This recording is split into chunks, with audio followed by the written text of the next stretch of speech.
ప్రభువును రక్షకుడును అయిన యేసుక్రీస్తు ప్రభు వారి పరిశుద్ధమైన నామంలో ఈ ఉదయకాల వాక్య ధ్యానమును వీక్షిస్తున్న విశ్వాసులకు, సంఘమునకు, సేవకులకు, సకల పరిశుద్ధులకు దేవుని కృపయు దేవుని సమాధానము మీకు కలుగునుగాక. ఆమేన్. ఈ ఉదయకాల వాక్య ధ్యానము మొదటి దినవృత్తాంతముల గ్రంథము 4వ అధ్యాయము 9-10 వచనములను ధ్యానం చేసుకుందాం. యబ్బేజు తన సహోదరుల కంటే ఘనము పొందిన వాడై ఉండెను. 10వ వచనంలో యబ్బేజు ఇశ్రాయేలు దేవుని గురించి మొరపెట్టి, నీవు నన్ను నిశ్చయముగా ఆశీర్వదించి నా సరిహద్దును విశాలపరచి నీ చేయి నాకు తోడుగా ఉండ దయచేసి నాకు కీడు రాకుండా దానిలో నుండి తప్పించుమని ప్రార్థింపగా, దేవుడు అతడు చేసిన మనవిని అతడు చేసిన దాన్ని బట్టి దయచేసెను. యబ్బేజు అనగా వేదన అని అర్థం. కొన్నిసార్లు మన జీవితంలో చిన్న ప్రార్థన గొప్ప అద్భుతములు జరిగిస్తుంది. యబ్బేజు దేవునిచే ఆశీర్వదింపబడిన వాడై, అతని తల్లి వేదన పడి అతని తన కంటినని చెప్పి యబ్బేజు అని పేరు.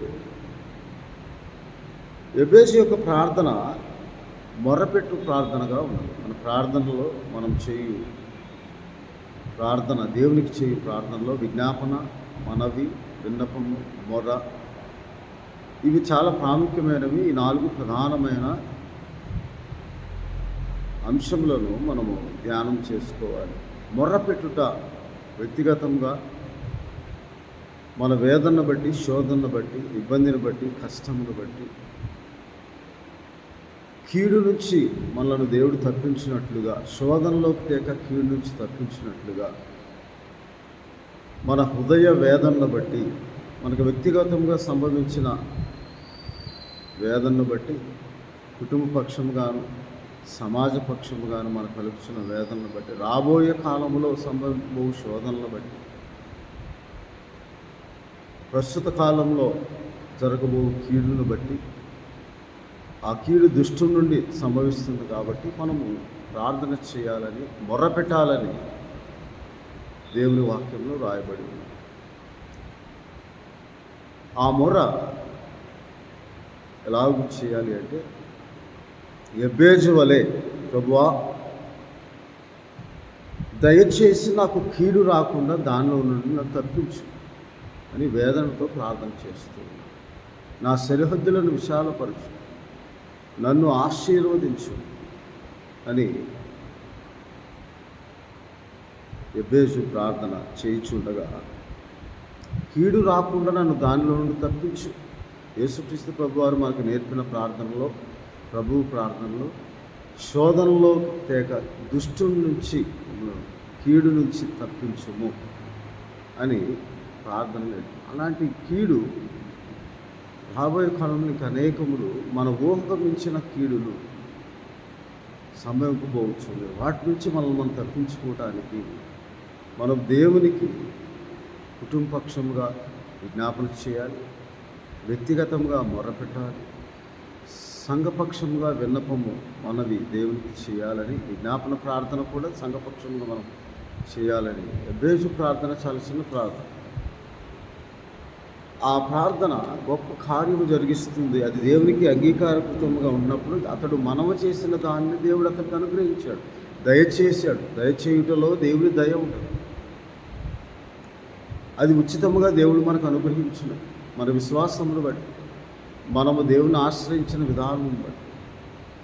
అందుకే దావీదు భక్తుడు ఇలాగ ప్రార్థన చేస్తూ కీర్తన గ్రంథము 25వ అధ్యాయంలో మొరపెడుతూ ఉన్నాడు. ఏమని అంటే 16వ వచనం, 25వ అధ్యాయం 16వ వచనం, నేను ఏకాకిని బాధపడువాడును, నా వైపు తిరిగి నన్ను కరుణింపుము, నా హృదయ వేదనలో అతి విస్తారములు, ఇక్కట్లో నుండి నన్ను విడిపింపుము, నా బాధను నా వేదనను కనుగొనుము, దానికి కారణమైన నా పాపములన్నిటినీ క్షమించుము. నా బాధను వేదన కనుక నా హృదయ వేదనలు హృదయ సంబంధమైన హృదయమును నొప్పింప చేయును, దుఃఖింప చేయును. ఆ వేదనలను అవి హృదయ సంబంధమైనవిగా, వాటిని ప్రాణబాధలుగా కూడా మన దేవుని వాక్యంలో రాయబడింది. బాధలు, ప్రాణబాధలు.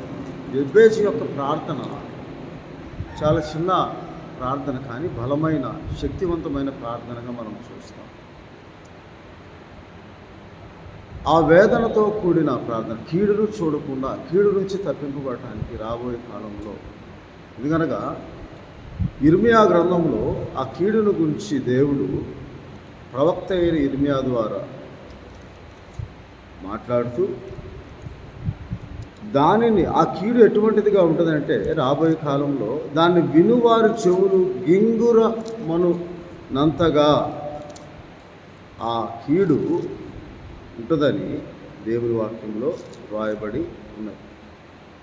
కాబట్టి 19వ అధ్యాయం ఇర్మియా గ్రంథంలో 2వ వచనం, నీ విట్లనము యూదావారులారా, యెరూషలేము నివాసులారా, యెహోవా మాట వినుడి. సైన్యములకు అధిపతి యగు ఇశ్రాయేలు దేవుడగు యెహోవా ఇలాగు సెలవిచ్చుచు ఉన్నాడు, ఆలకించుడి. దాని సమాచారం విను వారందరి చెవులు గింగురుమనంత కీడును నేను ఈ స్థలం మీదకి రప్పింపవచ్చు ఉన్నాను. ఎందుకనగా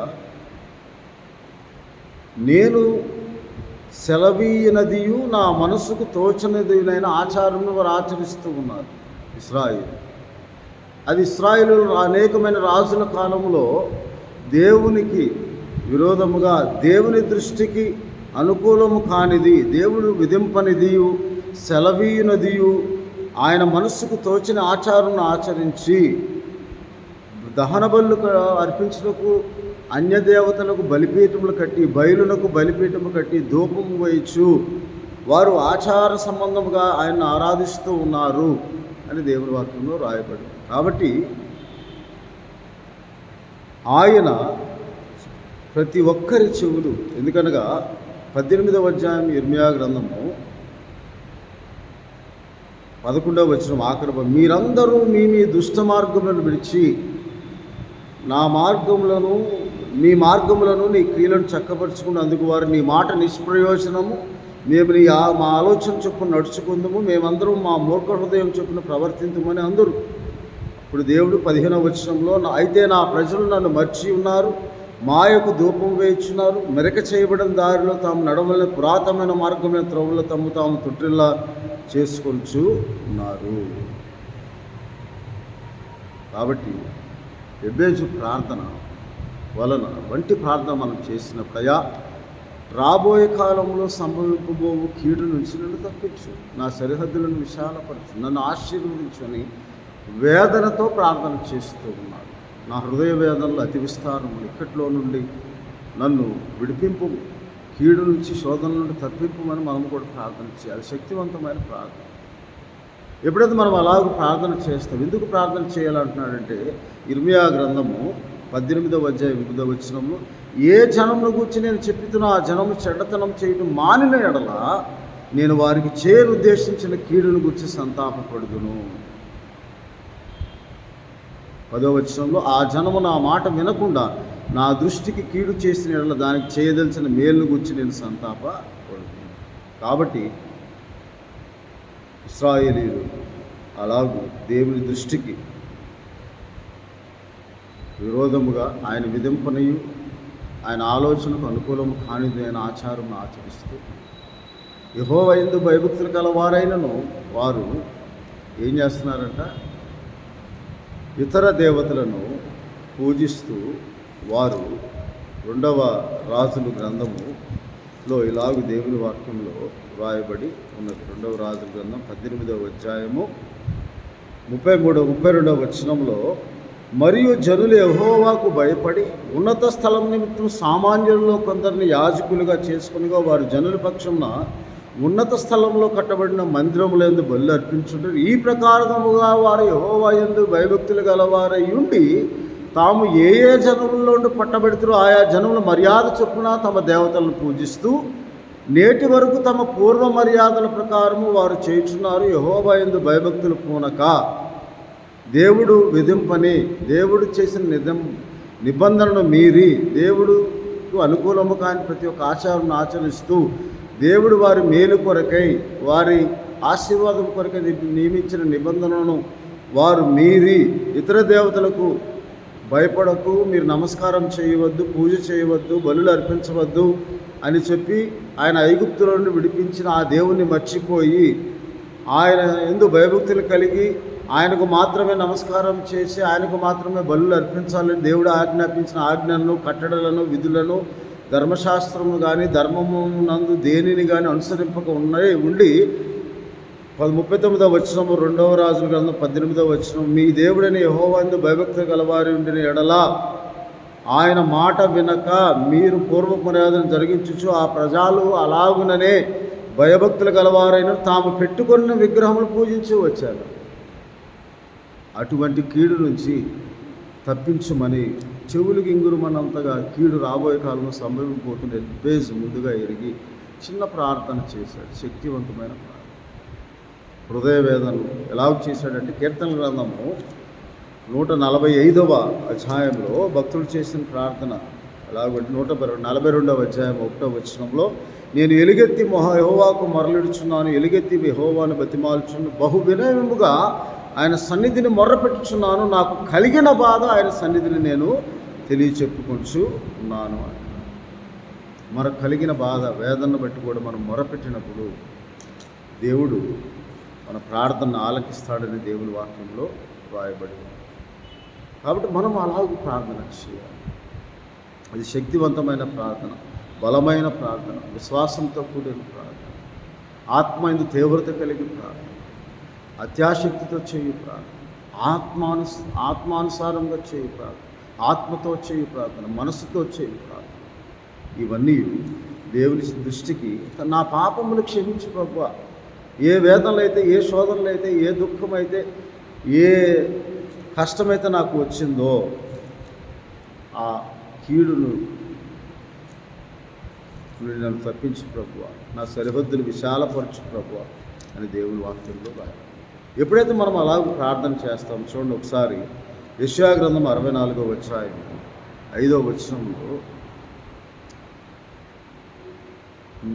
చిత్తగించుము, నీవు కోపపడితివి, మేము పాపులమైతివి, బహుకాలము నుండి పాపంలో పడి ఉన్నాము, రక్షణ మాకు కలుగునా, మేమందరము అపవిత్రులమంతి వారి మీద, మా నీతి క్రియలన్నీ మురికి గుడ్ల వల్ల ఆయను, మా దోషంలో మమ్మల్ని కొట్టుకుపోయింది, మా దోషము చేత నీవు మమ్మల్ని కరిగించి ఉన్నాయి. యెహోవా, నీవే మాకు తండ్రివి, మేము జిగటమను, నీవు మా కుమ్మరివాడివి, మేమందరము నీ చేతి పని ఉన్నాము. యెహోవా, అత్యధికంగా కోపపడుకుము, మేము చేసిన దోషం నిత్యము జ్ఞాపకం చేసుకుని చిత్తగించుము, చూడుము, దయచేయము, మేమందరము నీ ప్రజలమే కదా ప్రభువా, మాకు సహాయం చేయి ప్రభువా అని చెప్పి మనం ప్రార్థన చేసిన బహు వినయముగా ఆయన సన్నిధిలో మనం ప్రార్థన చేసినప్పుడు దేవుడు తప్పక మనకు స్వస్థ బుద్ధిని అనుగ్రహించి ఆయన రాబోయే కాలంలో సంభవింపో కీడు నుంచి, శోధన నుంచి, మన వేదన నుంచి ఆయన మనకు ఆత్మీయ స్వస్థతను అనుగ్రహిస్తాడని యేసుక్రీస్తు ప్రభువారు కూడా మత్తయి సువార్తలో ఆయన అనేక మందిని వేదనలతో, శోధనలతో ఉన్న వారిని ఆయన స్వస్థపరిచాడు. కేవలము ఈ లోక సంబంధమైన వాటిని గురించి ఆయన స్వస్థత అనుగ్రహించలేదు, కానీ ఆయన సువార్త ప్రకటించుచు ప్రతి ఒక్కరిని ఆయన స్వస్థపరిచాడని దేవుని వాక్యంలో రాయబడి, ఆయన సువార్త ప్రకటించుచు తాను ప్రారంభించిన సువార్తలో ఆయన ప్రకటించినప్పుడు అనేకులు ఆయన గురించి విని ఆయన యొద్దకు అనేకులను తీసుకుని వచ్చి ఆయన ఎదుట ఉంచినప్పుడు ఆయన వేదనలను బట్టి, శోధనలను బట్టి ఉన్న ప్రతి ఒక్కరిని ఆయన స్వస్థపరిచాడు. ఆ వేదన ఉన్నప్పుడు, ఆ శోధన ఉన్నప్పుడు నీవు కూడా, నేను కూడా దేవునికి ప్రార్థన చేయుటకు మనమందరం ఆయన యొద్దకు రావాలి. ఆయన సన్నిధిని వచ్చి బహువినయముగా మనము ప్రార్థన చేయాలని దేవుని వాక్యంలో రాయబడింది. కాబట్టి ఆయన అలాగే దేవుని సువార్తను ప్రకటిస్తూ అనేకులను స్వస్థపరుస్తూ ఆయన గురించి విన్న, చూడండి ఒకసారి మత్తయి సువార్త 4వ అధ్యాయము 24వ వచనము 23-24, యేసు వారి సమాజ మందిరంలో బోధించుచు దేవుని రాజ్యం గురించిన సువార్తను ప్రకటించు, ప్రజల్లోని ప్రతి వ్యాధిని రోగమును స్వస్థపరచు. గలియా అంతటా ఆయన సంచరించిన ఆయన కీర్తి సిరియా దేశమంతా వ్యాపించి నానా విధమైన రోగముల చేతను వేదనల చేతను పీడింపబడుచున్న వ్యాధిగ్రస్తులందరినీ ఆయన యుద్ధకు తీసుకుని రాగా ఆయన వారిని స్వస్థత. యేసయ్య దగ్గరకు మనం రావాలి. చిన్న ప్రార్థన. పేతురు గారిని కూడా మత్తయి సువార్త 14:28 పేతురు అపనమ్మకంతో అవిశ్వాసంతో మునిగిపోవచ్చున్న సమయంలో ఒక చిన్న ప్రార్థన, ప్రభువా రక్షించమనగా అల్ప విశ్వాసం ఎందుకు సందేహపడితే అని. చిన్న ప్రార్థన గొప్ప కార్యములు, దేవునికి చేయి ప్రార్థన గొప్ప కార్యం కనిపిస్తుంది. అప్పుడు దేవుడు మనల్ని ఆశీర్వదిస్తాడు. రాబోయే కాలంలో సమీపబో కీడు నుంచి మనలను తప్పిస్తాడు. అందుకే మీకా గ్రంథం 7వ అధ్యాయంలో ఇలాగ దేవుని వాక్యంలో రాయబడి ఉంది. 9వ వచనము, నేను యెహోవా దృష్టికి పాపం చేసిన కనుక ఆయన నా పక్షమున వ్యాజ్యమాడి నా పక్షం న్యాయం తీర్చే వరకు నేను ఆయన కోపాగ్నిని సహించాలి. హృదయ వేదనలు ఎందుకు వస్తాయంటే కొన్నిసార్లు మనం తెలిసి చేసినా తెలియక చేసిన వాటిని బట్టి దేవుడు మనల్ని శిక్షిస్తాడు. అది శిక్ష ఎలాగ ఉంటుందంటే క్రమశిక్షణలో పెడతాడు, గుణపరుస్తాడు. సరైన మార్గంలో మనల్ని నడిపించిన గుణపరిచినప్పుడు మనం సహించి, ప్రభువా ఇది నీ వల్ల కలిగినదని నన్ను గుణపరచుటకు, నా ఉన్న లోటుపాట్లు సవరించుకోవడానికి, ఆత్మీయంగా నేను అభివృద్ధి చెందటానికి, నీవు నన్ను ఆశీర్వదించడానికి ఏది ఆటంకంగా ఉన్నదో, కీడు నుంచి తప్పింపబడటానికి, దుష్టుడు అనబడిన అపవాది శోధనల నుండి తప్పింపబడటానికి ఏది నాలో ఆటంకంగా ఉన్నదో దాన్ని దేవుడు మనకు తెలియజేయడానికి కొన్నిసార్లు మన గుణపాఠం నేర్పుతూ ఉంటాడు, శిక్షిస్తూ ఉంటాడు. దాన్ని సహించేవాడు, శోధన సహించేవాడు ధన్యుడని యాకోబు పత్రిక 1:12 రాయబడింది. దేవుడు తను శోధిస్తున్నాడని వాడు ఎప్పుడు అనకూడదని దేవుడి వాక్యంలో రాయబడింది. కాబట్టి ఎప్పుడైతే మనము ఆయన నీతిని చూస్తామో, 11వ వచనం మీకా గ్రంథం 7వ వచనం, నీ గోడల మరలా కట్టించి నువ్వు వస్తున్నవి, అప్పుడు నీ సరిహద్దు విశాలపరచం.